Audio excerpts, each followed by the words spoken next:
Welcome back to Gold Derby. I'm Christopher Rosen. I'm joined by Joyce. And Joyce, twice in a week, we have nominations from a group of critics and journalists, I guess.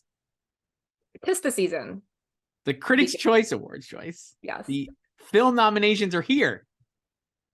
Yeah, TV was last week, and TV was last week. I love when these groups that besides the Globes that just do it all in one go, these groups that do film and TV, they have to announce it split. Because yesterday we got the Spirit Awards, which now do TV, their nominations. The Film Independent Spirit Awards, TV Awards. Yeah, and when they announced their film nominations before Thanksgiving. Yes. So we're not going to talk about the TV here. We're not gonna swirl our yogurt here. Our frozen yogurt. They can't mix. No. So we're just gonna do the film. But wow, what a list of nominations, Joyce. So we're gonna start here, and then later we'll talk about Avatar because I've seen it and I loved it. Which I knew you would, and I completely called your entire reaction to it. But first, the Critics' Choice Awards, Joyce. I was expecting in my head a lot of nominees. You know, they don't have to make a lot of choices because they have 6 in the acting categories. Yeah, they like to gloat about how they're the best Oscar predictor. Yes. And a way to do that is to have more slots than the Oscars do. Correct. It alleviates the need to make a choice. So, but the Critics' Choice Awards this year, Joyce, Best Picture lineup goes to 11 in honor of Spinal Tap. In the press release, they said that was due to a quote exact tie, end quote. And I'll say this: I did very well in my predictions. I got 80% right, and you did better than me. And that's a large reason is because some of these categories, as we'll talk about, I don't even know what I got. Well, you were reading them off before we started recording. I know you did better than me, but for some of these, like a spoiler, Best Director, they had 10 nominees, so it's hard. They expanded it to 10. It's hard to miss on the predictions when you're predicting 5 and they're 10. And they're you're predicting 6. We're predicting 6, right? Sure. But for Best Picture, even with the 11 nominees and the exact tie, I still only got 9 out of 10 here in my predictions. But the nominees were, and we'll get to this later. I said I just did that again, Joyce. In fact, I'm going to repeat here. I'm going to rewind. The nominees are, because before David, one of our loyal listeners, dunked on me for grammar, Joyce. I'm going to just read this email now. Amazing. Because we did this earlier for the Golden Globes. I was saying the nominees were, because they happened in the past, but maybe not the right grammar. You're better at this stuff than me. Well, I think either is fine because the nominations were announced. That was my thing. But the nominees themselves, they are presently nominees. Correct. Until the ceremony when a winner is named. So at the risk of going on a tangent, I'll just read this email that David, a loyal viewer and listener. I love that we're completely off track already. It's like, well, because I just did it again like an idiot. Hey, Chris, I'm a big fan and I really look forward to the weekly videos. Joyce is a queen, by the way. I noticed when you were reacting to say that. He wrote this. I'm not making this up. I noticed when you are reacting to award nominations, you always say, and the nominees were, as opposed to, and the nominees are. I find this curious, especially when you're referring to nominees of future award ceremonies. Grammar aside, why do you say were and not are? Your videos are flawless otherwise. You have to explain yourself. Thanks in advance. I love that he puts the videos are flawless otherwise at the end. Really good. It's a really good way to be an editor there. It's like put donut, you buffer your critique in between two very big praise things. No, it's like how I always say, a movie, you need a great beginning and a great ending, and people forget about the middle. Yes. I say the nominees were because it happened in the past, but probably you're right because they're presently nominees. I have not really put a lot of thought into it. But if you want to critique any other grammar or anything else, you could email us. Listen, I love critiquing grammar because everyone on the internet is bad at grammar. Yes. People don't know how to use apostrophes. They don't know possessives. Nothing. I am all about correcting grammar. This is definitely on the very, very bottom of the totem pole in correcting grammar for me. Thank you. So. But I you know what? I know I say a lot of things wrong anyway, so I'll take it though. But Joyce, slugfest@goldderby.com if you want to write in. And give me more critiques. Obviously, not Joyce is not going to get those grammar critiques. Oh, I'm sure I've misspoken. You're much better at avoiding malaprops than I am. Anyway, back to the important thing. The nominees are for Best Picture at the Critics' Choice Awards: Avatar: The Way of Water, Babylon, The Banshees of Inisherin, Elvis, Everything Everywhere All at Once, The Fablemans, Glass Onion, A Knives Out Mystery, RRR, Tar, Top Gun Maverick, and Women Talking. I had to take a breath in between there because there were 11 nominees and not 10. And I got 9 out of the 10 because the one I did not have, I had there was The Woman King, and it did not make it in. I left out Babylon in my picks. I had RRR. So when I was updating these yesterday morning,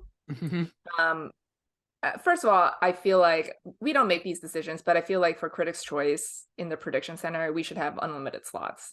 Maybe to predict, like in cases like this, for 11 slots, because I was up to my number 10, and then I was torn between The Woman King and RRR. Right. So I chose the wrong one. I chose Woman King. So I got 9 or 10 out of 11, I should say. So I kept RR. We both had The Woman King. It seemed like a Critics' Choice fave because a lot of the critics it were excited was about very it. I feel like because voting closed for this on the 9th, and I feel and that was after RRR's directing win at NYFCC. So I feel like a lot of recency bias too, and I mean they also love RRR, like film Twitter, so it's not like weird. So for me, Babylon making it is a surprise. This is like definitely one of my favorite movies, but it seemed like the response was incredibly polarized, but it did very well here. It got 10 nominations, only behind The Fablemans, which had 11, and Everything Everywhere, which had a ridiculous 14.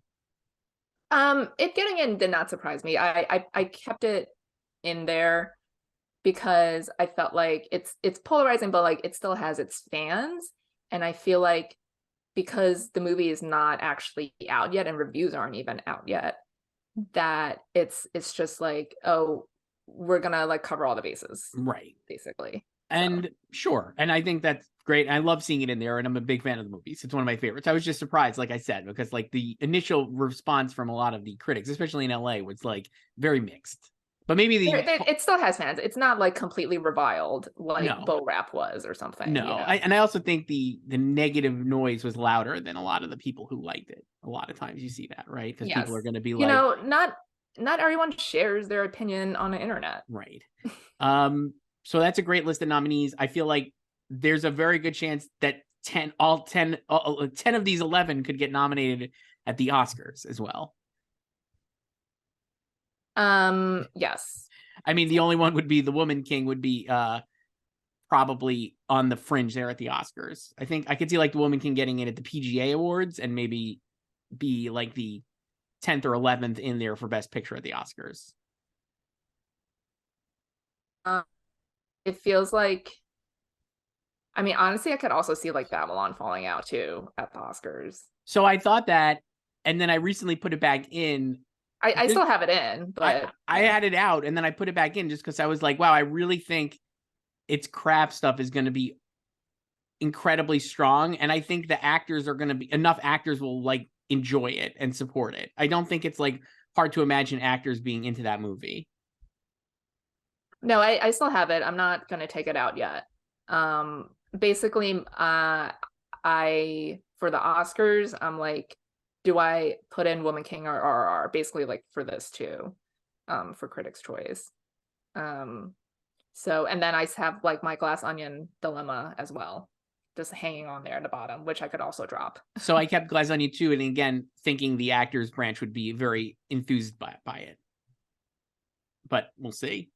For Best Actor, Joyce, you'll be shocked to know I got I guess we could do, well, my list has Best Actor, but maybe we should do Best Director next because it's just too much fun. Let's do Best Director.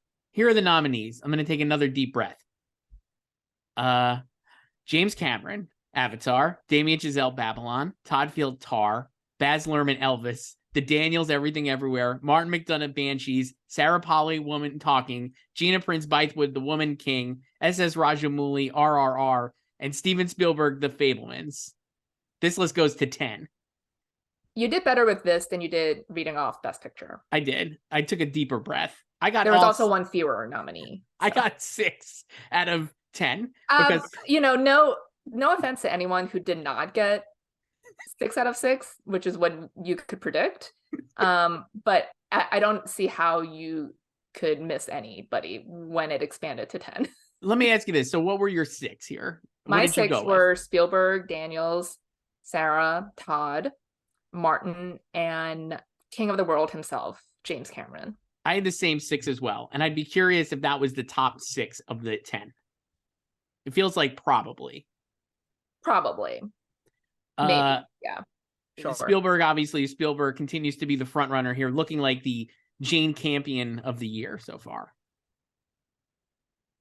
Yeah, but he's kind of he hasn't won as many things yet. Obviously, it's still early in the critics season. He's only won NDR, I think, right? For directing. Yeah. So I had like a thought over the weekend. Because on Sunday neither of us went to this, but there was another Fabelmans screening, and the Q&A afterwards was moderated by Martin Scorsese. I wanted to go so badly, but I had other prior. I was like, as soon as I got that email, I was like, Chris is totally going to this. It would have been the greatest thing I've ever seen in person. But but anyway, so yeah, there are like go. some clips floating on Twitter. If you look it up, and some stories too. Oh, I saw them. Yeah. Yeah, I know you did. But anyway, I was thinking about like how, like in like now, like both of them, these legends in their twilight years, and like Marty has been more of a critical fave, like a cooler pick. Like you got, Irishman did well with like New York critics back then. And it feels like he has like more of like the highbrow and middlebrow bragging, like people want to support him and back him. Whereas with Spielberg, even though everyone agrees is like, oh, like all these movies are amazing that he made in the past decade, like he doesn't feel like cool enough for like New York to pick him for best director or something, So that was my thought. I think that's true. And I also think that like, when like, I think there's something with Scorsese where it's like, because he won for The Departed, I feel like that was like, it kind of like alleviated a lot of like the really pressing for an Oscar, right? Like, I don't think any of the movies that he made in that like run where he was like, clearly like, let's give Marty an Oscar kind of run were bad. Like I love Gangs of New York and The Aviator, but those felt like I am really trying to get an Oscar movie, right? And then Departed was just totally like F everything, and that's what he won for. I mean, we covered that year in Oscars Playback. And I feel like with Spielberg, it's similar where it's like he hasn't won in so long. It almost feels like he is pressing a little bit too, right? Like the stuff that he's made, it could have easily been like Oscar-y, but in a different time. Like it's easy to imagine like West Side Story 20 years ago was like sweeping the Oscars, and last year it didn't. Yeah, but I feel like they like maybe it's also because people want Marty to win a second one for directing. Right. So it feels like they're more inclined to back him and support him in the lead up. Whereas like I feel like even though like I don't know anyone who hates the Fabelmans. Like everyone I know who's seen it. I don't know a regular person who's seen it, but everyone like in like our circle and like the industry, whatever you want to call it, who has seen it likes it at the very least, Yeah. But he just doesn't feel like a cool pick for them to. So I feel like he's not gonna like do that well with like these critics groups, especially like all the regionals, who are definitely gonna go for like the Daniels, or somebody like that. Or like, SS's Rajamouli, like a cool pick. Whereas like, when you were calling him the Jane Campion of the year before, like Jane was dominating everything. Well, Jane was going to get those critics groups as well. Yeah, like that, like he's not going to get, like Spielberg is not going to get all of them like she did. But I think he'll win here, and I think he'll win like at the Globes. He could also just tie here. He could tie here with Cameron. I was wondering actually after seeing Aviator. I was wondering if I saw Aviator 20 years ago. I was wondering after I saw Avatar if actually Cameron could win Best Director over Spielberg. I think it's not unlikely that could happen. But I guess we'll see. I would say that I could see that happening at the Globes because they like gave it to him the first time. Right. At the Globes. I would say like the thing I think with Spielberg and we've seen is like, man, people like filmmakers love the movie. And I think that will like, even though, I mean, that'll obviously he'll get nominated, but I still think he's like the front runner because I don't think like he is yeah. Like, but anyway, I think if you're expecting him to pull off like a sweep or something and like lead the Metacritic's like awards table. Like probably not gonna happen. Right. That's fair. So for best director at the Oscars, I have like almost a similar list right now. I have Spielberg, the Daniels, Todd Field, Cameron, and McDonough. I took out Sarah Polley, and I'm close to putting Giselle back in too, which would drop McDonough, but that's what I got in my head right now.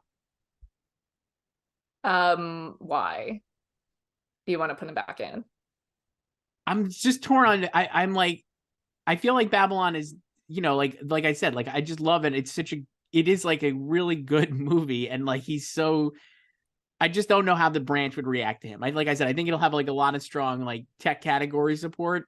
I just can't tell if like will like that branch be like screw this young whippersnapper, or like we love even though he won obviously, or will they be like actually this is great and we have to put him in? I don't know. I have no idea.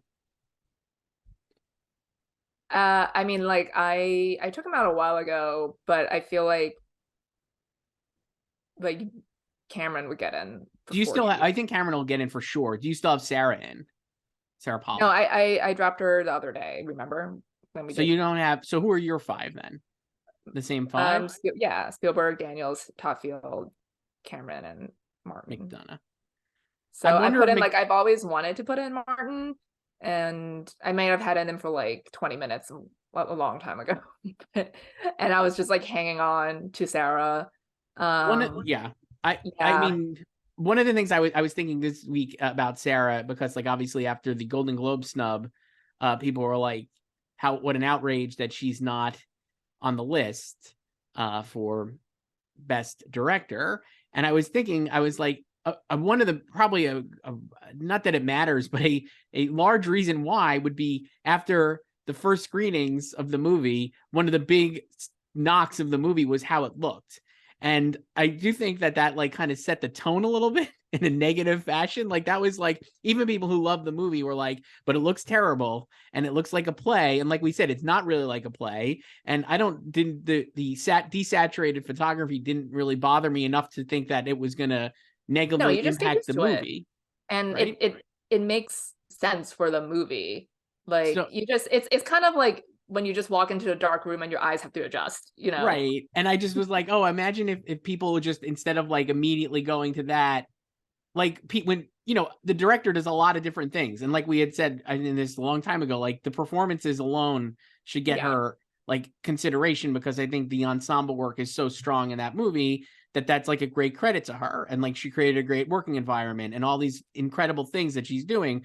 And if visually it's not like Avatar, like no kidding, right? Like there are different goals for these movies, but it did make me laugh that I was just like, yeah, great way to like not have like poison the well a little bit would have not been to be like, this movie looks like junk. I don't like the way it looks, and then to get mad about her getting snubbed. We talked about this like 3 months ago now, literally 3 months ago now. But yeah, a lot of bad takes. Like I wouldn't say that's a bad take. That's just like your opinion on the movie, I guess, if you just were not into it. But it's just kind of I feel like it was like an easy lay for people. Right. But I guess I'm not mad at people, like you said, it's their opinion. I'm not mad that people are like, I don't like this part of the movie. You could think that about the movie, but then I guess at the same time, like to get the same people being like outraged that she's getting snubbed. Maybe I'm creating a straw man here, but it does feel like a little like they're like the movie was ugly and I didn't like the way it looked, but also she should get nominated. I guess you could. I also don't think like that Venn diagram is, the overlap is kind of probably small between the people who are criticizing and the people who are mad that she was snubbed by the Globes. But I mean, we've talked about like how we've been worried about her before, and it just feels like women talking is like everything's kind of like people. It's just kind of muted, everything around it right now, right? Like it's a really good film and it has solid reviews, but I feel like it's just lacking passion. I think that, I mean, in the end, that's what it is, the passion, right? Yeah, like there's not a lot of passion there. Like even if you like Power of the Dog had so much passion out of it. Even like there are people who definitely hated it, but there were people who like loved it. And I feel like Women Talking does not have that group of people who really, really, really love it. I think that's probably more to do with it. Like there's Yeah, and seemingly like there's I think that you see that manifesting in, you know, Jesse and Claire missing out. right. I think you get there's more passion for, I mean, not to like there's more passion certainly for like, I don't even know, like Banshees or whatever than there is for Women Talking basically at this point, basically. Yeah, so I don't know, yeah. But we'll see. I guess we'll see. Got in here 1 of 10. They got 2 female directors in here. Right, which is great. Gina's nominated. The film is not. Which I thought was strange because the film is good. They could have gone to 12 from the film, Joyce. I don't know. If you're going to go to 11, why not? Give us a dozen nominees, please. I guess we got to imagine it was 12th out of in there if she got in for director. For actor, Joyce, let's go there. I got 6 out of 6. I'd imagine most people did as well. Yeah, I mean, again, I feel like this is a hard one to get wrong. The nominees are very obvious. Austin Butler for Elvis, Tom Cruise for Top Gun, Colin Farrell for Banshees, Brendan Fraser for The Whale, Paul Mescal for After Sun, and Bill Nye for Living. Yeah, it's the locked 3, and then Bill Nye, who's like pretty locked now, pretty safe. I think he's pretty locked too. Tom Cruise, which makes sense, and then Film Twitter's favorite underdog, Paul Mescal. Right. So I actually think we'll end up with the 5 and not Paul Mescal at the Oscars. I still think Cruise will get in. Yeah, I still have that 5. Like I'm probably not going to do anything until at least SAG nominations, and that also depends on what that lineup is. I was thinking about Top Gun, and like I said, I'll probably eventually have a winning Best Picture here, Joyce, before this is out, and Tom Cruise getting a Best Actor nomination. One of the driving points of the movie, I think, is, and the reason why I think actors respond to it and could respond to it in a way that they haven't in previous tech movies, right? Like you think like a Mad Max or whatever, is that the entire movie is also about the relevance of movie stars in the text, where Tom Cruise literally is told at the beginning of the movie by Ed Harris, like, you're not worth it anymore. We don't believe in your kind. We want to drone everything, right? And all this different stuff. Remember when they released that clip at like Comic-Con in 2019? Mm-hmm. Oh my God. And I was thinking about it, I was like, man, you know what this movie's about? It's about like actors having to face the fact that like they're like on the way out. Also, like I mean, yeah, everyone loved. Did you watch Glenn Powell's and Kate Hudson's Actors on Actors? I did. Everyone loves him. Everybody loves the movie. Yeah, you know, she talked about like how she saw in the theater. It was a great experience, and then she told this whole story about how her son wanted to go skydiving, and she called Tom for tips because she was deathly afraid. And then by the end of the conversation, Tom had convinced her to go skydiving. Yeah, I just think he's getting in. I think that it's too strong, and I think the movie will do great too. So the Best Actor here, great. I would say Colin Farrell should be the favorite to win. If I had to guess. Talked about this. Was it Monday? Was it going to be a tie between him and Austin? So, I mean, I have Colin and Austin winning the Globes, and this ceremony is happening 5 days after the Globes. Right. So it'll be a tie, maybe. I guess we'll see. Of note, this is Brendan Fraser. Or are they just going to give it to Brendan? Because Brendan is their fave, actually. Brendan is their fave, but it's really The Whale only got his nomination, and then also Sadie Sink got a Young Actress nomination. Which, like, I don't really count. And it got a screenplay nomination as well, but it didn't, like, blow the doors off, I would say. No. If you're looking for The Whale. Like, hair and makeup, obviously, it got in. I actually, at one point, had it in for Best Picture, because it just felt like they'll kind of push it through. A lot of the critics seem to like the movie, but that wasn't the case. No, I think it's like it's a weaker Babylon. Like, it's polarizing just like Babylon, but it's a lot weaker than Babylon. Yeah, and it had obviously less nominations than Babylon. For Best Actress, Joyce, the nominees, again, I got all of these, as it turns out. Great when you don't really have to make a choice. But the Best Actress nominees. You know what you just had to do here? Just copy the top 6 and the Oscar odds. Michelle Yeoh for Everything Everywhere, Cate Blanchett for Tar, Danielle Deadwyler, Michelle Williams, Viola Davis, and Margot Robbie. I got that. That's great. I mean, that seems like 6 out of the 5 out of those 6 will get into the Oscars. So, yeah, like Danielle was always getting in here. You know, it's good to have her in here. I think the snub doesn't matter because, you know, they were always going to nominate her here. Right. And yeah, with the 6 slots, like Viola and Margot were going to get in. Like, I was never considering Olivia Colman, who got the Globe nomination, or Ana de Armas. Sorry to them. I mean, like this category again, like we said, I think there's 3 locks, right? In Michelle, Kate Blanchett, and Michelle Williams, Michelle Yeoh, and Michelle Williams, and Kate Blanchett. Probably Viola is a lock, maybe. So do you think she's ahead of Danielle? I do, and I think it's Danielle versus Margot for the last spot, and I would give the edge to Margot because it's a louder movie. But so what is your Oscar lineup it's right that now? 5. It's So you drop Danielle. yes. Because I don't want to drop Margot.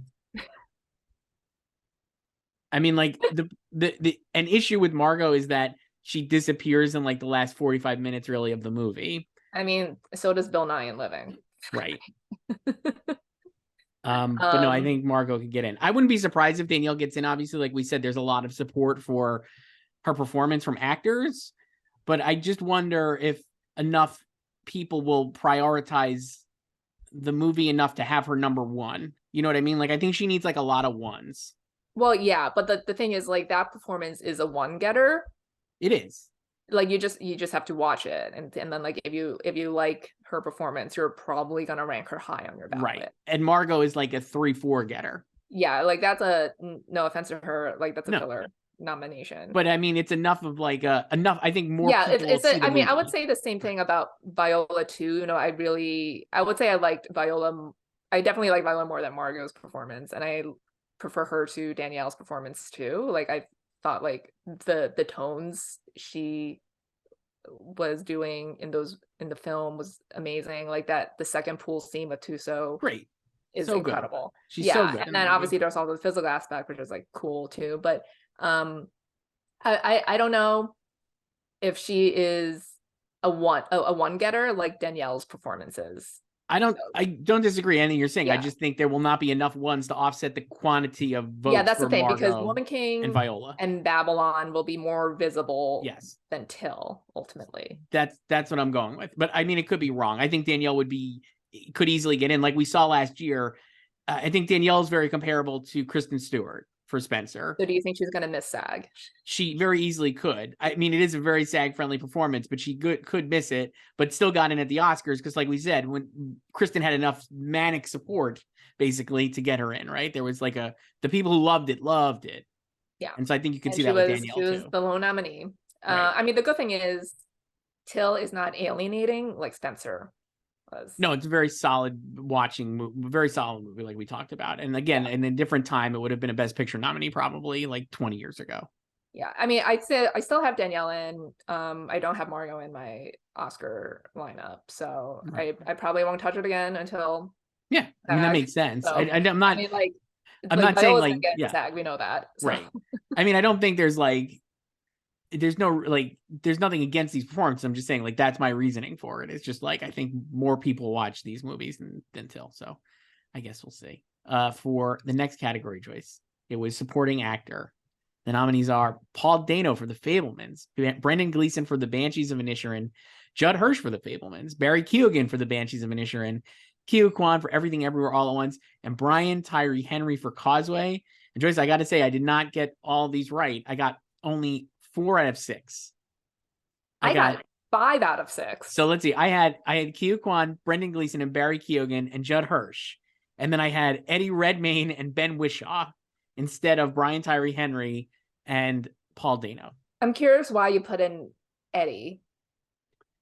Because it seems like a critics-friendly performance. That's why. They didn't see the group is not a snobby group, Joyce. It's not, but so that's why I put him in. I also don't think he was someone they were backing. I get the sense though, like a lot of like there is a lot of like basic support for him. There is, but I think like I put in, I got 5 out of 6. I also had Ben Whishaw in here, so I missed that instead of Judd. But I put in Brian because like that is the cooler pick between him and Eddie. 100% agree. I just felt like they weren't going to be cool. Like he's cool, but he's also like there's also like passion behind him, and that the film itself is not like extremely highbrow. It's like right. No, that's true. Yeah. It's a short, very watchable film. We love it. Yeah. Big for the Oscars, Joyce, any moves here? I got So no Brad Pitt, I guess, would be the standout that they avoided Brad Pitt. Though I can't say I'm that surprised. I never considered him here. Like, honestly, the only Babylon actor I considered here was Margot. Right.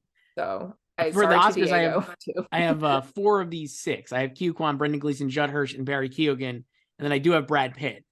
Don't have Ben Whishaw, don't have Baldano, don't have Brian Tyree Henry. At the Oscars, I have Key, Brendan, Paul, Barry. I still have Ben in there. Not sure about him, but I don't know who to put in there because I can see Judd just being like this thing, just like sort of like Rita Moreno last year. I think there's a danger that he's either Rita Moreno or also like Bradley Cooper, like we said, because it's like a 1-scene movie, basically. And neither of them got in. So right. No, I know. Yeah. But like I don't know if they'll just nominate Brad like the Oscars, because again, he's also, I don't see that performance getting a lot of number ones either. I kind of think it could, only because I'm just going on like another performance in another movie that's commentating on being an actor and a movie star. And like, I think the stuff that he's saying in there will resonate to actors in a way that like some of these other performances might not. I mean, I think I do. His is, Tobey Maguire notwithstanding, as I've said, his is my favorite performance. Right. But I just think, I don't know if any of the Babylon performances will ultimately be somebody's favorite. Right. That's fair. I mean, then do you think that like, I guess at the Oscars, what I would end then wonder from you is Brian Tyree Henry like is going to get enough ones that he could get in for a movie that he'll be a lone nominee for? I mean, I would love to see it, but I'm also wary of lone nominees, as we've discussed. Like, that's very hard to do. So that's why I'm sort of just hanging on to Ben as well, because like it's definitely going to get into adapted screenplay at least, even if it completely tanks in supporting actress. Yeah, and Best Picture probably. Yeah, Best Picture. It's probably slid down a lot of people's top 10s now in Best Picture. Yeah, so yeah, I don't know. I'm just like, I guess the same kind of thing, caveats here. Like Judd Hirsch, I could actually see being a lot of number ones because it is a noisy enough performance in a big movie that everyone's going to watch, that it's like the most memorable part of the movie, that I could see him just being enough number ones actually to get in compared to like a Rita Moreno. I don't think anybody, like, no offense to the great Rita Moreno, I don't think anybody watched West Side Story and was like, that's the best part of the movie. No, and that was also, I think that was a symptom of kind of like hope dictating what the Oscar nominees were, because as we've also always discussed, West Side Story screened very late last year, and that was always like people were just kind of assuming like Ariana DeBose would get in because that was already an Oscar winning role, and so people were predicting her, and then it's like, oh my god, Rita is in a new adaptation of the film that won her Oscar, exactly, and they like completely redid doc for her, right? So maybe too. So yeah, that, and I guess like the comp would be then to be like Licorice Pizza, like Bradley Cooper I think is like the best, like he's in like the best scene in the movie probably, but I just don't think Licorice Pizza was as widely embraced as The Fabelmans was. You know what I mean? That's why I'm like kind of like, if you put the like, I think Judd Hirsch is different enough from those two last year that I think it makes sense as a nominee this year, but I guess we'll see when he gets snubbed. I'll just be like, I was wrong. It's fine. I mean, it's just because I think the Banshees boys are in. I mean, like Brendan for sure, and I think they're both in. So then you'll just have double nominees, and then Key. Well, I don't think Paul's going to get in because I think he's like what we're talking here is I don't think he's going to be a number one at all in a lot of people's. Even though I love the performance, I just don't. I think he's going to be like I feel that same way about Judd. Like I feel the same way. Yeah. Like, I guess I just think Judd would have I don't know why you would put him in first. Like it's a great scene. Yeah, that's why I think. But I personally would not rank him in first. Right. No, I understand that, but I'm saying I think on paper more people would rank. I'm like, that's my rationale. I think Paul would be like a 4 for most people. Behind, but I think like more people, like he's just in it a lot more, and as he also has the great final scene too. Yeah, but his final scene's not as good as Judd's scene. I understand what you're saying. I'm just saying, like, I think I just don't agree, basically. But I know you don't agree, but I also think like the way like reaction to Judd out of TIFF, like everyone was like losing their shit over it. Right. And then when I saw the movie, like I enjoyed that scene a lot, but I thought like that, like festival goggles, like on the festival high, like no, it was I like way get it. overblown. And I was like, that was fine. And I mean, I did have like double Fablemans for a while, but then I just dropped him for Barry. I mean, Paul is like, I think in the annals of time, his performance will be like hold up more as you watch the movie more, because like you said, it's like a lot deeper. There's a lot more nuance to it than Judd Hirsch coming in and just being like, manic Uncle Boris for 10 minutes. But I guess we'll see. But Brian Tyree Henry would be fun as a nominee for the Oscars as well. I don't know. I don't know, like, I don't envy you having to figure out Ben Whishaw, because I don't have him in, but I'm like, I don't know who you would put in there then when you move him out. If you move him out. Well, that's why I still have him in there. Right. I mean, maybe Brian, I guess. For supporting actress, Joyce. Again, 6 nominees here. Angela Bassett for Black Panther, Wakanda Forever. Jessie Buckley for Women Talking. Kerry Condon for The Banshees of Inisherin. Jamie Lee Curtis for Everything Everywhere. Stephanie Sue for Everything Everywhere. And Janelle Monáe for Glass Onion. I got 4 out of these 6 as well. That's a big improvement from your Globes. It is. I got the one. So I had Kerry Condon, Jamie Lee Curtis, Stephanie Sue, and Janelle Monáe. And then my 2 misses were Hong Chow for The Whale and Dolly DeLeon for Triangle of Sadness. So I got 5 out of 6 here. Nice. So the only miss I had was Dolly instead of Angela. And this was another one, just like RRR and The Woman King. I was like, which film Twitter fave am I going to put in? And I, again, chose the wrong one. Right. So you had, but again, in hindsight, it's not surprising, because I was thinking about this yesterday too. They nominated Michael B. Jordan last time. So I was like, should have just done Angela. So you had Jessie in, though. You went with Jessie over. Yeah, I stuck with Jessie. I had one woman talking. So I dropped both women talking. I slid in Stephanie Sue. Yeah. Because she is like their actual favorite. Yeah. I felt the same way. I went with Hong Chow because I thought she'd get a coattail Brendan nomination. I knew they liked The Whale, and she's definitely like the most acclaimed performance in The Whale, I would say, other than Brendan outwardly. And then also like she has the menu, and enough people probably really like her as an actress that they would put her in. And then Dolly DeLeon, like you said, just felt like a film Twitter fave.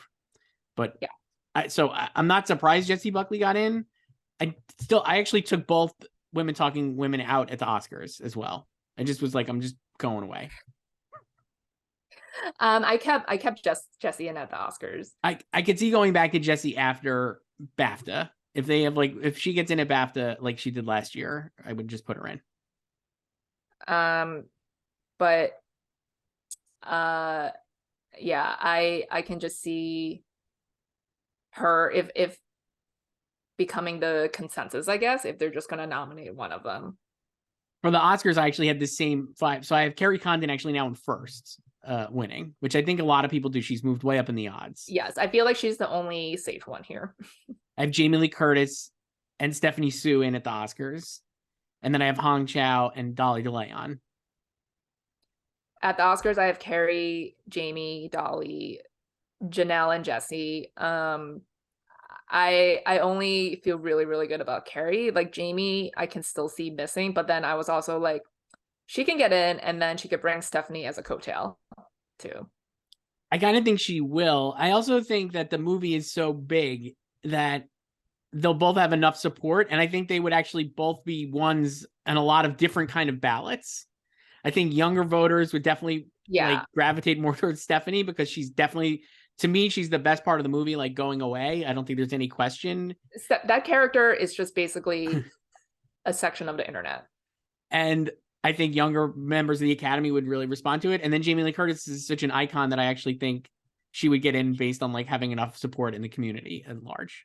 I don't, but this is, even though like she's the veteran, and Angela too, this is so like, I was like, I can also see both of them missing, not because it's like they're both veterans, but I also don't think either of them the same thing as like number one picks. It's just kind of or just like on the strength of their performance. It's just like, I know her, I love her, she's an icon, a legend, she should have an Oscar, or like in Jamie's case, like an Oscar nomination. But then like for both of them, it's good that like this category is just so chaotic that they can both get in. I mean, I could easily, I mean, like I mean, I definitely scoffed at it, but I'm like, I mean, Angela Bassett really could get in, like, no doubt. I still feel like the superhero bias will hurt her in the end too, which Jamie doesn't have. Like, she's in a top Best Picture contender. It's gonna Right. get a bunch of other nominations, and Black Panther is weaker this time. Like, it's definitely not getting into Best Picture. I would be surprised if it got into Best Picture. It'll get like, it could get like It'll visual get effects text, and, you know, song. It might even song. win song. Yeah. So, But I agree with you. I don't think it's as strong. That's why I was like, I mean, it's a like, I more could see her chaotic being, year. I could see her being like the Globe Critics' Choice, possibly SAG nominee, snub. Right. Yeah, I can see that too. For, we don't predict this, but I'll just read them off. Young actor, actress choice. Those nominees were Frankie Corio for After Sun, Jalen Hall for Till, Gabriel LaBelle for Fablemans, Bella Ramsey for Catherine Colberti, Banks Repta for Armageddon Time, and Sadie Sink for The Whale. Nice. well, I know you would be voting for Sadie. I would, absolutely. She love her. Big Sadie Sink fan. Will they invite Jude Hill, reigning champion Jude Hill, back to present this? I hope so. Would be great. For film ensemble, Joyce, these are the nominees. The Banshees of Inisherin, Everything Everywhere, The Fablemans, Glass Onion, Woman King, and Women Talking. And for this, I got 5 out of the 6. I had She Said in. She said, wow. Instead of, I guess, instead of Banshees, because I was just like, it's not an ensemble movie like we talked about. It's going to miss its SAG probably, but oh no, but like the SAG miss makes more sense because I think they're a lot more basic than Critics' Choice. Right. I guess so. So, but I also got 5 out of 6 because I kept Babylon instead of Woman King. Right. But yeah, I don't know. Belfast won this last year. What do you think could win this year? Everything Everywhere. I could also see women movie. talk. I mean, I could see Women Talking Women winning because I think Everything Everywhere will win elsewhere. And so they'll probably want to like celebrate the ensemble of women talking. I don't know. It's like hard to tell with them, like maybe, but I don't know. I think like they just love that movie so much. It could just win on passion. Yeah. Yeah. I mean, I could also see Glass Onion just winning. It certainly could as well. Like the funnest movie. Yeah. Certainly could as well. For original screenplay, Joyce, let's see. I got, I think 4 out of the 5 here. The nominees were Todd Field for Tar, the Daniels for Everything Everywhere, Mark McDonough for Banshees, Steven Spielberg and The Cush for Fablemans, and Charlotte Wells for After Sun. I had all those 4, and then instead of After Sun, I had Triangle of Sadness. Oh wow, you went to your favorite movie, Triangle of Sadness. And I got it at the Oscars now too. I'm just giving up. I just gave up. Well, I got this completely right because I did not have Triangle of Sadness. I had, again, Film Twitter's favorite underdog, After Sun, in here because like they're just gonna go for it. Not a bad bet, as it turned out. I mean, I could see After Sun getting in at the Oscars, like kind of like worst person in the I still world. have Triangle of Sadness at the Oscars, but I still have Triangle of Sadness now. I have Triangle of Sadness now at the Oscars. Listening to you. But After Sun, I think would be like worst person in the world if it got in. Just like an overwhelming amount of support for the movie that people really love. So, what do you think will win here between Banshees and Everything Everywhere? I don't think the others are winning. Sorry. I think Banshees will win here. I also have, or not have, but like I had Banshees in first here. I just think it'll win. I think because Everything Everywhere, I think could easily will win Best Picture. So, like I think you'll have Everything Everywhere Best Picture, Spielberg Best Director, Banshees Screenplay, tie at Best Actor, Colin, Kiyu Kwan for Supporting Actor. What about Best Actress? We didn't talk about Best Actress winner, Michelle Yeoh. I think Kate will win Best Actress. I think or a tie. No, maybe a tie. Maybe a tie there as well. But I think Kate will win Best Actress. I don't think Michelle Yeoh will win. And then for Best Supporting Actress, I honestly think it could be Janelle Monáe, but I don't know. Or Angela. Or it could just be a tie too. It could be Angela and Kerry Condon. I can see Kerry winning, especially if she wins the Globe. Yes. I could see Angela winning too, though. For adapted screenplay, the nominees were The Whale, Living, Glass Onion, She Said, and Women Talking. And here again, I got 4 out of the 5. Let me see what I missed. I missed The Whale, and I had Top Gun Maverick. I got 4 of the 5, but I did have The Whale. Okay. And I took out Living and I put in Bones and All. I would have gotten this completely right. Living, I think, is pretty set. I actually think the 4 here, like the top 4. Yeah, I have Living. I've always had Living in, or not always, but I've had it in at the Oscars for a while. This is a pretty, like we said, this is a category with 4 pretty much set nominees: Women Talking, She Said, Glass Onion, and Living. And then the 5th slot could be like White Noise. Though I put back in White Noise. You did? Yes. I actually did something that you're going to laugh in my face. What? Top Gun Maverick? Avatar? The script is, we'll talk about this in a little bit. The movie is absolutely awesome. And the script is 100 times better than the original. And it's so much better story. And it's an adapted that's a weak category. And I think there's enough support for the movie that actually could get in. I mean, look, I can't even argue with you because I don't remember the first one at all. So I have nothing to say. And this is a category where the 5th slot, I mean, like, you're not wrong. White Noise certainly could get in. The Whale could easily get in, right? That's just like, would be like a rubber stamp through, basically. Top Gun, honestly, is up there. But I don't know. I think Avatar could get in. I know it's crazy, but I guess we'll see. Other Critics' Choice nominations. Cinematography, we didn't predict these, but here they are. Russell Carpenter for Avatar, Roger Deakins for Empire of Light, Florian Hofmeister for Tar, Janice Kaminsky, Fablemans, Claudio Miranda, Top Gun, and Linus Sandgren, Babylon. Again, when you're picking 6, you're probably going to get 5 out of the 6 right for the Oscars. This feels like pretty set. Yeah, probably. You know, I mean, we still have guilds to come, so, right. But nothing really. The top 5 in the Oscar odds are Fablemans, Top Gun, Avatar, Babylon, and for us, it's All Quiet on the Western Front.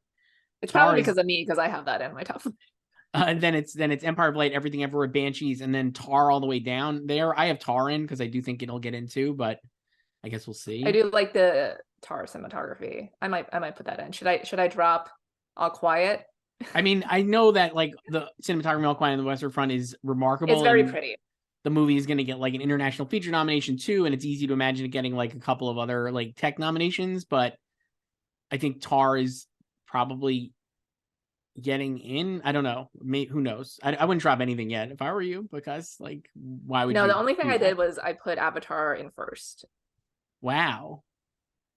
Interesting. Bumping down Top Gun Maverick. I still have Top Gun in first, but I mean, I think it's between those two. It's beautiful cinematography. The underwater stuff in Avatar is so remarkable. And I was just like, man, compared to a lot of other movies that are very expensive and big hits, because they're really underwater. This shit looked awesome. It looks real. Like he sells that these Avatar things are real. I just was like, I'm buying this hook, line, and sinker. No, it's true. And it's also like, again, I don't remember the first one at all, but it's just like, it's like, you know, this is fake. And like the story is fake. And you know, everything about it is fake. I don't know, this sounds so dumb, but it's just like you're immediately in it. I feel like it requires less suspension of disbelief than you think it would. So I rewatched so let's just talk. We still have some nominations here to do, but why don't we should we sidetrack into Avatar? I mean, we can talk about it later. Like, let's talk about it later because I have thoughts on that. But exactly what you said is exactly right, and I think I know why. But for best production design at the Critics' Choice Awards, it was Black Panther. Hannah Beachler, Joyce. Guess who interviewed her? This guy. Well, I'm sure you're already predicting it anyway. I am, obviously. The Fablemans, Avatar, Everything Everywhere, Elvis, and Babylon. At the Oscars, I have a lot of those. I don't have Elvis. I have Glass Onion still at the Oscars, but I'm just like kind of hope dicting that. I have Elvis. I don't have Glass Onion. I probably should just put Elvis. Which would be a great nominee, but I don't know. It's 6th in the odds. Elvis is 5th. For editing, nominees were Babylon, Tom Cruise, Eddie Hamilton for Top Gun, the team behind Avatar: Way of Water, including James Cameron is listed as an editor. Paul Rogers, Everything Everywhere. The Elvis editors, Matt Villa and Jonathan Redmond, and Monica Willie for Tar. Again, 6 out of 5 for the Oscars. So. But this one, Everything Everywhere missed, right? No, it's in. It's in? Yeah. Do you read it? Yeah, I'm looking at it right now. I'm looking at the wrong category. Okay, that's why. Okay. There's too many nominees here. I have 5 of these 6 at the Oscars, and the only one I don't have. I was looking at costume design, which is the next one on the list. I have 5 of these 6 at the Oscars. I know, it's still there too. I don't know what I'm looking at. The one I don't have is Babylon at the Oscars. I put Avatar in instead of Babylon. For editing, I have Top Gun, Fabelmans, Everything Everywhere, Elvis, and Avatar. So we have the same 5. Yeah. Not Babylon. No fault of Babylon. The editing is amazing, but I just think that, again, Avatar coming in late, really, the editing is awesome. The action scenes are outrageous. Well, they're both coming in late. Right, but I mean, like, I guess Avatar, Babylon, they've been screening for a while, let's say, and Avatar came in like the last couple weeks. Costume design, Black Panther, Glass Onion, Everything Everywhere, Elvis, The Woman King, and Babylon. That's the Critics' Choice. And I have most of those again at the Oscars. I have everything. I don't have Glass Onion, which would be a great nominee, but it's so hard for contemporary costumes. I have Fabelmans in at the Oscars, actually. I have Fabelmans too, like in the 5th slot. I'm not sure about that. I mean, it is period. I thought that over Everything Everywhere. Those are 5 and 6 in our odds. And I'm like, maybe I should actually switch to Everything Everywhere because it's going to be the more popular movie probably than Fabelmans. As ridiculous as that might sound. Yeah, I don't know. It's because it's half. I mean, it is contemporary, but it has like flashier costumes. Yes, and the Fabelmans is like a great costuming, but it's a lot of like it's period, which they love, but it's not as flashy. Right. It has nice dresses, but Everything Everywhere also has a nice gown. Yeah, Everything Everywhere is definitely the noisier costumes. For hair and makeup at the Critics' Choice, Babylon, The Batman, Black Panther, Elvis, Everything Everywhere, and The Whale. Sure. We can't predict that yet at the Oscars because the short lists. Love seeing The Batman on here for our boy Colin Farrell and the Penguin. Barry and Colin, great twofer this year for them. A lot of good makeup for Barry too in Batman. For visual effects, Avatar, The Batman, Black Panther, Everything Everywhere, RRR, and Top Gun. Seems likely that a lot of these will be at the Oscars as well. We can actually predict that now, Joyce, at ours in the Oscars. Because the alleged list is out. So I actually have Avatar, Top Gun, Black Panther, Everything Everywhere, and I put Nope in there, even though it's a wing and a prayer. Probably should. I have Avatar, Top Gun, Everything Everywhere, Doctor Strange into Multiverse of Madness. Nice. And I put in the Batman. I was torn between that and Nope, but I put in the Batman. I just love Nope, and I don't think it'll happen, but I put it in for now. They do a best comedy at the Critics' Choice Awards. Choice. They used to have comedy acting categories and action acting categories. The nominees are The Banshees of Inisherin, Bros, Everything Everywhere, Glass Onion, Triangle of Sadness, and then The Unbearable Weight of Massive Talent. Cool. Not a great year for comedies, but I'll tell you what movie I would have definitely put on here and probably number 1 because the funniest movie of the year is Do Revenge on Netflix. Just a winning teen comedy. Did they even submit that? I hope they did because it's absolutely hilarious. Definitely some of the hardest I laughed at any movies all year. Some of these I already know you like that movie, but I don't think anyone is shocked by the person who loves Gossip Girl and The Bold Type. Yeah, no. Is a fan of Do Revenge. Some of these I just would not call comedies. I understand they're designated comedies, but sure, I don't know. I think that it's most of the Globe nominations. Yeah. So for animated feature choice, we can predict this. We did. And I got all 5. The nominees are Pinocchio, Marcel the Shell, Puss in Boots, Turning Red, and Wendell and Wild. Yes. I got this all right, too.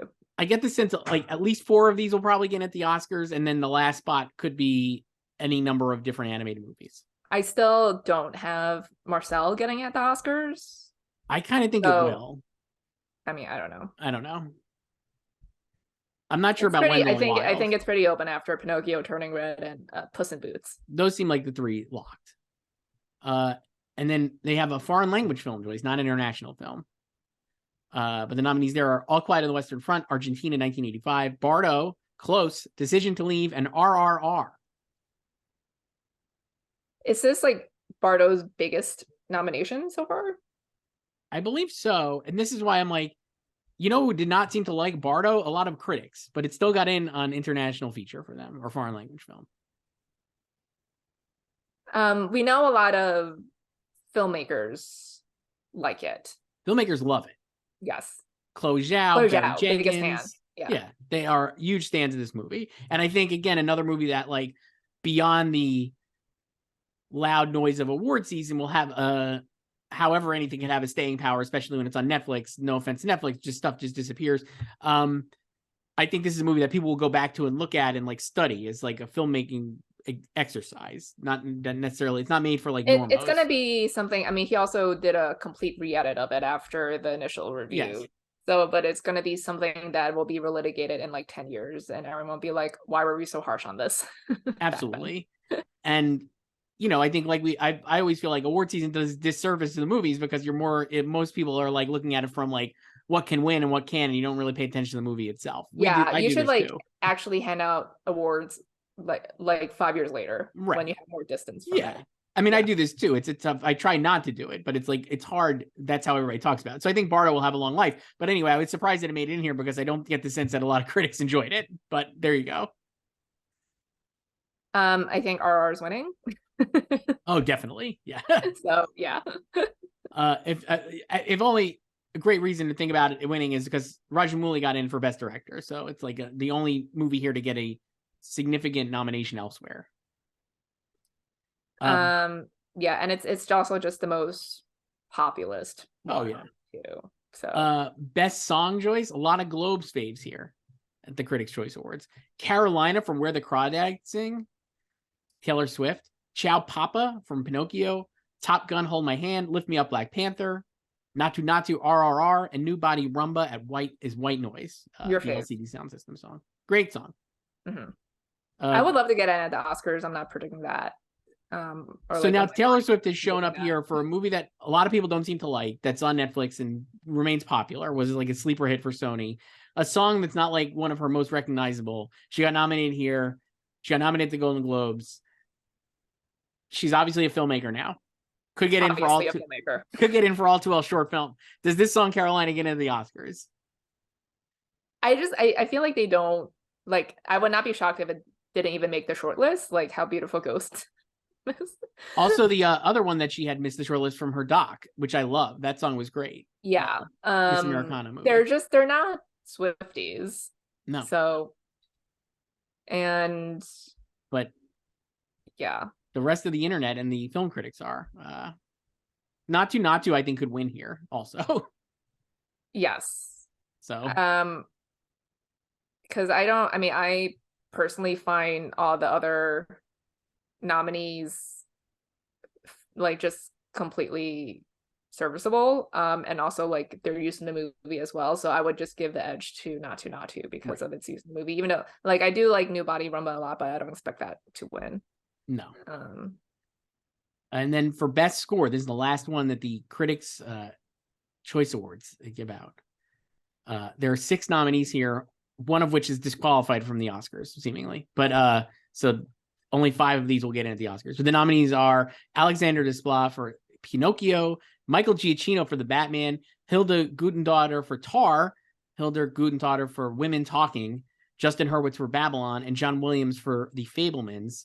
And Hilda Gudendauer for Tar is seemingly disqualified at the Oscars.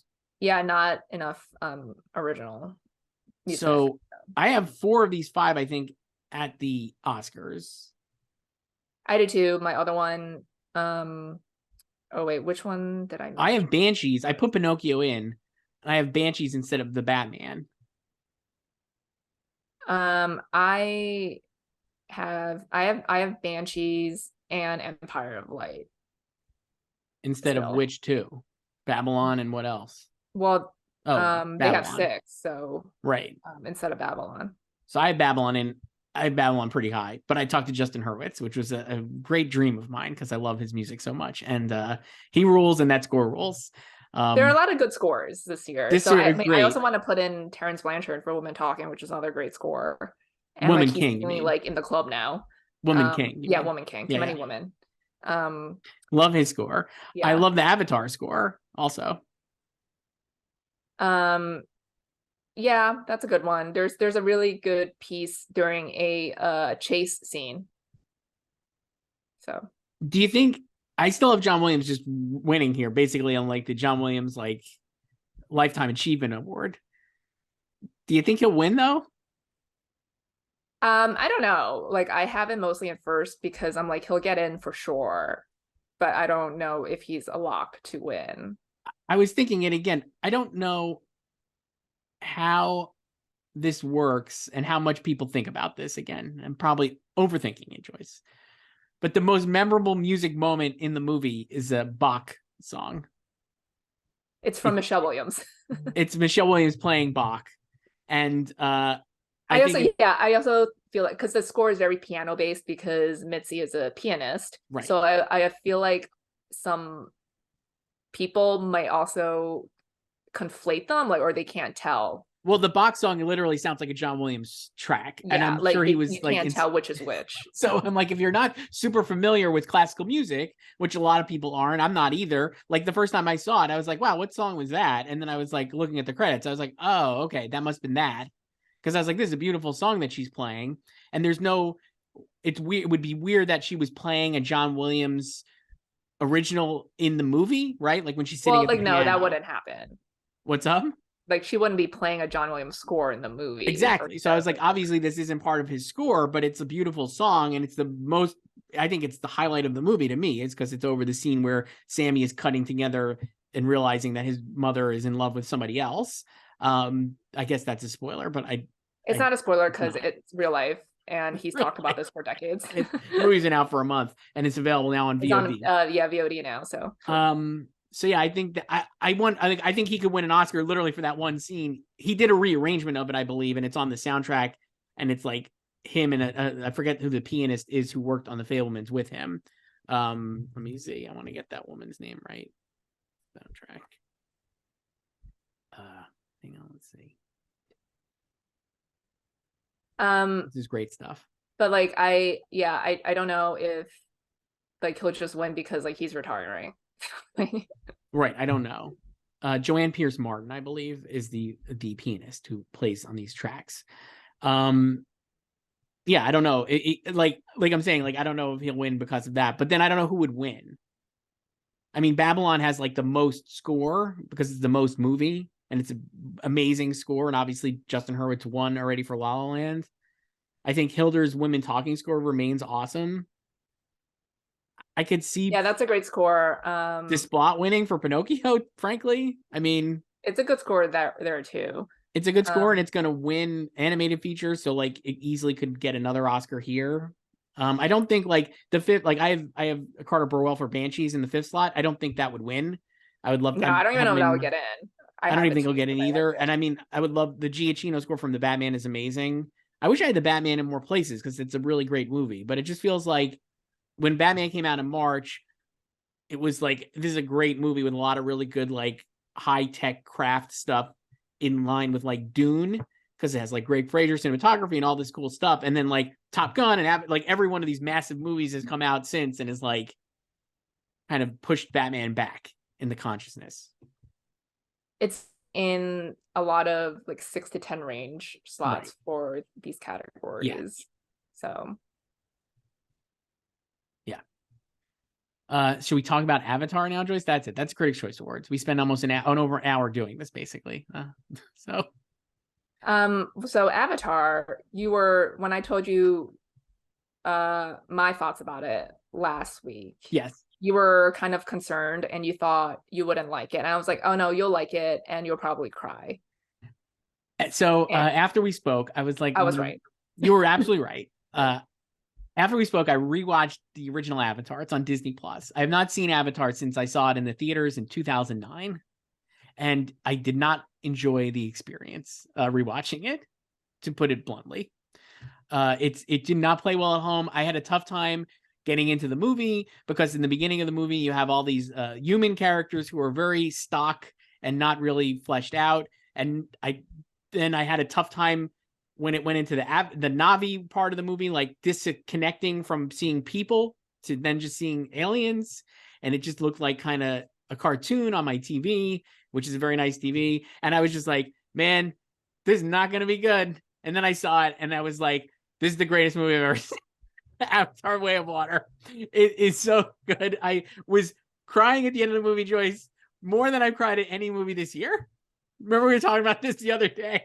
We were talking about this last week, and I think I said that like, you'll probably cry at this because, well, also when that scene happened, we haven't even talked about the specific scene at all. No, we offline, don't need to. But I know what it is because Yeah. when it happened, I was like, Chris is gonna cry at this. Like, here's the thing. The discourse around Avatar has been for a long time. There's no cultural relevance to it, right? Because everybody knows Han Solo and Indiana Jones and Iron Man, but nobody knows Jake Sully, and except in the context of like making fun of Avatar, and you can't name another character really. And I've seen Avatar: The Way of Water, and I have not really an idea of who any of the people are named. None of the children. No, I don't think I know any of their names. I call them by their actor names. And yet, I was like, the movie ended, and I was like, I would die for these characters. I can't wait to see the third movie. Bring it on. I don't even need to know their names. It's so good. I know, and I've also seen like some like critiques about like, oh, they're so blue and like you can't tell them apart like the kids. I'm like, oh, I easily told them apart. I just don't know their names. You can easily tell them apart visually. You know what it is? I need captions. Like I need to see how the names are spelled. That was a tough thing too. Like a lot of them are like the names of the, not just the characters, but like what are the whales are called, like Telecun, I think.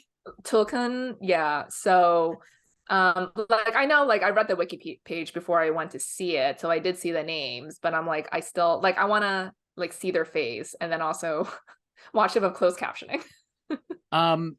But I found, so like, yeah, I just thought the movie, like, I honestly think it's like the biggest improvement between first and second movie I've ever seen. I can't even like, I mean, James Cameron is like obviously known for elevating sequels, like Terminator 2. People, I mean, it's like an incredible sequel. Terminator was a lot better than the original Avatar though, but Terminator 2 is great. And Aliens obviously is a much bigger and louder movie than Alien. And obviously he didn't direct the original Alien. But I don't know. I was just blown away by this movie. I thought it was so good. It looks so good. Like you were saying. And I think the difference is the reason you just totally buy it, and it's hard to explain. And if somebody's like actually still watching this and is like, this kid is an idiot, is like, because there's not a lot of human characters in the beginning, you just immediately are like kind of like focused in on the Navi, and it just your mind just kind of like understands it. I found it a lot easier to like get into it. I don't even know, because I know you like the first hour more than I did. I just found that to be just kind of repetitive and just kind of like treading water until the second hour when they meet Kate Winslet. So, and then I'm like, now we're finally into it. And then like the last 2 hours I was like completely into, especially the last hour, which I think everyone is into. But I don't even know if it was like the first hour, but I was just like, by the time it was over, and as you know, I am completely impartial to this movie, I was like, that was great. Like, it was too long for me still, but it was a great movie. I was talking to my friends who's like gonna go try to see it in the real theater, and we've been like, just like, again, not the biggest Avatar fans, the original Avatar, and he was just like, and we had talked about it like last week, and he was like, ugh, no way. And I was like, I don't know. And then he was like, Avatar, and I was like, it was amazing. And he was like, I cannot believe you're saying this. I was like, I know. And I was like, I kind of like said it like the first hour to me felt like a great TV pilot, because it is like a lot of catching up, like, or like world building and setup, and it ends almost on a cliffhanger because they the Jake Sully family is forced to leave their home, forced to go find Kate Winslet, Kate Winslet and the water-based Navi. And so like it ends almost on a cliffhanger where like, we're gonna go, and they're like flying off into the sunset on their winged creatures, which I'm sure have a name in the Navi or Pandora World. And then the second hour is a lot of like, here's how things work. Here is how Yeah, you they have to will... learn how to breathe underwater. Right. Great chase sequence. And like And then just a lot of, teenage angst. A lot of teenage angst and a lot of just unbelievable water photography. And again, like, not to denigrate any movies that are based in water, but you could tell that they spent 15 years making this and were submerging their actors underwater for the entire shoot. And like, it's just is, I've never seen anything like it. It was unbelievable. No, it was great. And yeah, again, it's like, it's believable, because I think even if you don't know that like Kate Winslet is able to hold her breath for 7 minutes underwater, you watch it and you're just like, wow, that looks incredible. It looks actually real. And then after you leave the theater, you're like, let me Google that. And it's like, oh shit, like they actually learned how to hold their breath. It is real. And then the last hour, like you said, is just an unbelievable battle scene. I think I texted you after it. I was like, obviously just on cloud 9. And I was like, this movie rolled. It's so much. And then you're like, I cried. And I was like, yes. And I was like, I definitely cried. And I was like, it's James Cameron's The Fabelmans.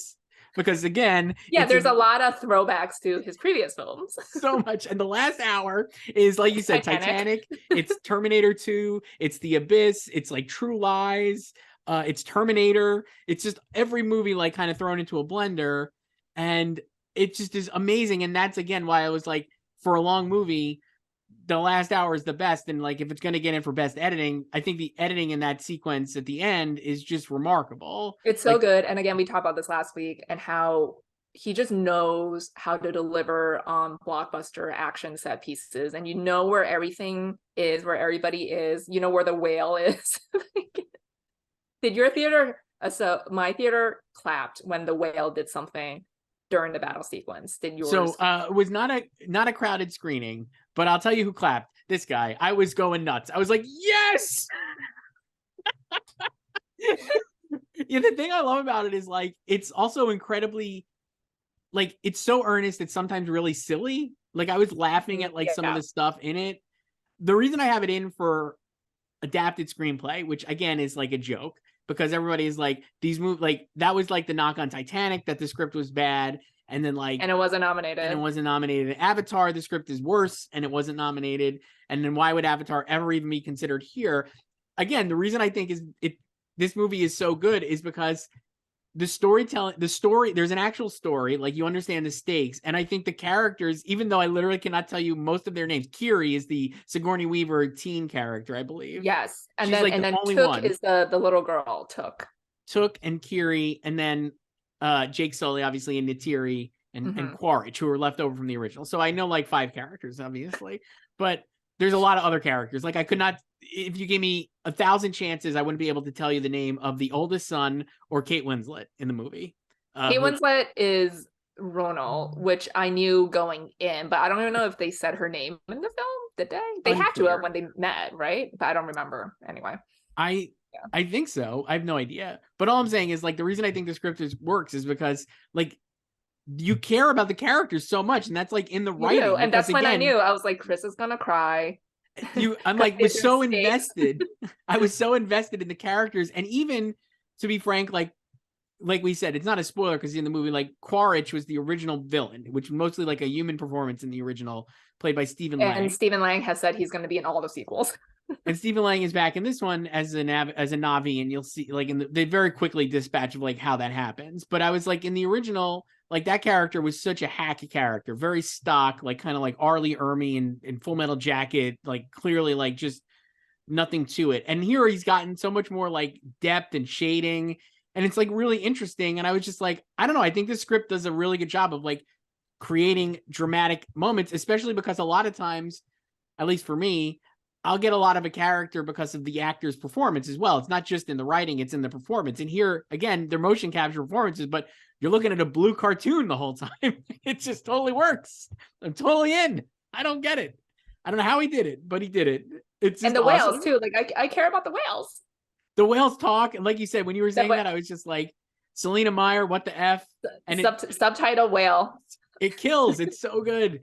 I don't know. I have it in. I put it immediately. Obviously, I had it in for Best Picture and Best Director, and I'm just like, screenplay. I think it'll do really well. I think, like you said, I think it could split with Top Gun in a lot of these craft categories. It, like I said last week, because when I was like updating last week after I saw it, I looked at the 82nd Oscars, and I was like, so I won those 3 categories. I was like, it could easily win those again. So I have it winning those same 3 categories again. I mean, I don't think that's necessarily wrong. I mean, it's just like, it's like a real thing. It's really good. Avatar. I don't know if people know about this little movie. Week. Yeah. Yeah, I think the reviews, the embargo lifted on Monday, right? Or yesterday. I don't remember. Was it yesterday? It was yesterday, week. Tuesday. It was yesterday. Wednesday. Yeah. I think they were mostly positive, which we were expecting anyway, because most of the reaction was positive. Yeah, they were I think it's like 80% on Rotten Tomatoes, maybe last time I checked. So I mean, it doesn't matter. It's like no Oscar voter is like patrolling Rotten Tomatoes and Metacritic and be like, oh, I can't vote for Avatar now because it has a 72%. Right. But I actually think like I think that it's better than the first one, and that like most critics have seemingly the critics who gave it positive reviews have all like kind of said that it's better than the first one, leads me to believe that it will do incredibly well here at the end of the year. Do you think, like, I've seen chatter or just thoughts about what if Cameron misses like Denis Villeneuve last year, because this is like the big tech thing and it's going to do well at the box office, but they just snub him because that branch is snobbier and they'll prioritize other people. I mean, I could see that, certainly. I could easily see him winning. I'm not even kidding. He could easily miss, or he could get in. I don't know what the vibe. It's because it's the director's branch. I'm just like, I don't know, what is the vibe you think around Cameron in that branch? But he's also going to have the I Save Cinemas narrative too, just like Top Gun Maverick. Right. And I mean, I actually think he could be the number one on a lot of people's lists because the spectacle is unbelievable. Yeah, the spectacle is incredible, and it's just like he doesn't miss. And he doesn't miss. And it's like it's like, not only does he not miss, like I said, it's like most people have been like, this movie's not going to work, right? Like we waited 13 years for this. Like, it was just a joke every time the release dates kept getting delayed. And now it's like, it not only works, it's really good. I don't know. I could see him missing, certainly, but I don't know. Like, again, like, I think he's actually in now. So I don't know how that shakes up the whole category, but like, I mean, I moved him up to second behind Spielberg on mine. Not that it matters, but then I have Daniels, Todd Field, and Martin. Yeah. I took out Sarah. I know, so sad. I mean, I can see like Sarah getting in over him. I can see Sarah getting in too, especially because it's sort of like the Peter Jackson thing. Like, he missed for Two Towers because like everyone knew there's one more, right? And then they just swept for Return. I can see that, but I'm also like, I don't know. I just think he could get in. This is such a. It honestly feels like, because there's been such a large time between sequels, and also because like the movie doesn't. It's a sequel to the original, but it's like, it definitely is setting up its own thing. You know what I mean? Like, you're not really this original Avatar isn't even at this point, based on where the story is going to go, is more like just like complete setup for what the next 3 movies would be, I feel like. Well, yeah, like the ending of this, like, no spoilers, but it's just like, oh, we have to go to the next chapter now, or the next book. Right. And like, so like, I kind of feel like it's almost not a reboot, but it is such a different movie that I could see that not being a demerit. I mean, I still could see, like, I'm not convinced Martin gets. I feel like the top 4 for me are pretty set. Like Spielberg, Cameron, the Daniels, and Todd Field. We're gonna have Martin McDonagh getting snubbed for the second time. I could see McDonagh. I mean, I could see McDonagh getting snubbed for like Sarah Polley. I could. I don't know, because I think, again, it's much. I think the problem with McDonagh and Sarah Polley is I think both of them have movies that are thought of more as a writing achievement than a directing achievement. Yes. And so they could both miss, and then Chazelle gets in for like the directing movie, right? Because he's not going to get in for writing. Like, you could have a scenario where Martin McDonagh and Sarah Polley both win Oscars this year. I mean, I would do like SS Rajamouli before Chazelle. I mean, I could see that too, but I'm like, you could have like McDonagh and Sarah Polley could win their screenplay Oscars and not get nominated for director. Yes. And then, but I feel like it's more. I feel like Banshees is more of like a Manchester by the Sea. I know we talked about this last week. Yeah, and it's Martin, visually, because like people were also worried that Kenneth Lonergan would get snubbed in director too, but he got in and obviously won for screenplay because no one was really looking at Manchester as a directing thing, but it was a top 3 movie at the end of the day, and he got in. And you could have like, or like Gina Prince Bythewood can get in here for the 5th spot instead of Raja Mooley. Like for DGA, I think Cameron's getting in. That's going to be a very populist lineup. Like DJ is just bros and commercial directors. Spielberg, Cameron, the Daniels, Todd Field, and Giselle or something. I mean, I could see like Joseph Kosinski getting in a DGA. Like, I mean, I'd be down for that. Hell yeah. But crazy. Yeah. So Great that was movie. Avatar. And Joyce, we're going to wrap up here because we've been going on for so long. But I do have one last email. And you can email us at slugfests@goldderby.com. And we're going to do a mailbag episode between Christmas and New Year's. Put that one in the bank and then see what we could get. So if you really get those questions in, get those grammar corrections in. Yes, please correct our grammar. But make sure you don't have any grammar mistakes in your emails, because then I'll call you out for that. Right. This one is from Ron, who writes about Banshees of Inisherin. I'm not now on HBO Max. They have not removed it from HBO Max. What's that? They have not removed it from HBO Max. They have not. No. And here's what Ron writes. I'm not sure if Joyce has revealed her laugh line from Banshees of Inisherin, but I'm betting it's obviously I don't know what ensconced is. Ron, gold star for you. Nailed it. You know me so well. I rewatched it a couple weeks ago. I rewatched it last night, obviously. Absolutely hilarious line. He's so good in the movie, and that's like the best line reading of the year, probably. It's so good. I actually I had a screener for it like a couple weeks ago, and I didn't watch the whole movie because I was like, I'll just wait to watch the whole thing again on HBO Max. But I just fast forwarded to that part just to rewatch it. So good. It's so funny. When I rewatched it, the 2 things I thought were he's amazingly funny. Barry's my favorite part of the movie, and I think Carrie Condon will probably win an Oscar for it. She's got just so many great scenes and so many like Oscar clips. I felt like watching it. There's at least 2 that I could think she could have as an Oscar clip. It's also basically sort of like the supporting wife trope, but she's a sister. Yes. It just is like a great performance, and in a wide open category in a movie that's beloved.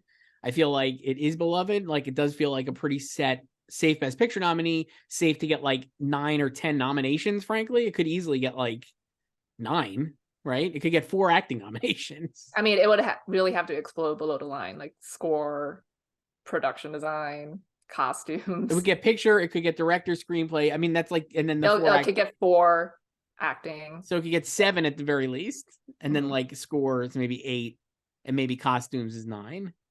If it got in.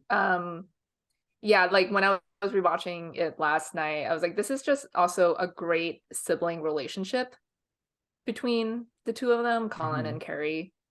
And I feel like you don't really see that a lot in media, especially like a brother-sister one. And the other thing I just like about the movie is I think it could be like there's a version of that movie, and I think when I saw it, I was like, oh man, it's great that Mark McDonagh is still making like Coen Brothers movies, because the Coen Brothers don't make movies together anymore. And I think Mark McDonagh's vibe feels very Coen-y to me sometimes. But I was like, the difference here, I think, is that like, I love the Coen Brothers. They've definitely made like some of my literally like favorite movies of all time, but sometimes they're a little mean-spirited. And this movie is very not mean-spirited, even though it's about like a guy who's just like, I don't like you anymore. And the premise, even though he is being very mean to Colin and his puppy dog eyes. It's like not mean-spirited. And I find that with the relationship of the 2 of them, especially the brother and sister, like you're saying, it felt like it's like she could bust his chops and like call him an idiot, but she does truly love him, and like he loves her, and it's like that's not in question at all.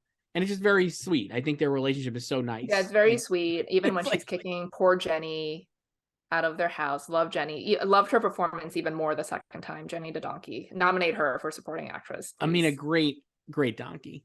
Yeah, great. A lot of donkeys this year, also in EO. But I have to say I prefer Jenny. So there's another great line that he says, I'm not putting the donkey outside when I'm sad. Yes. Just a hilarious line.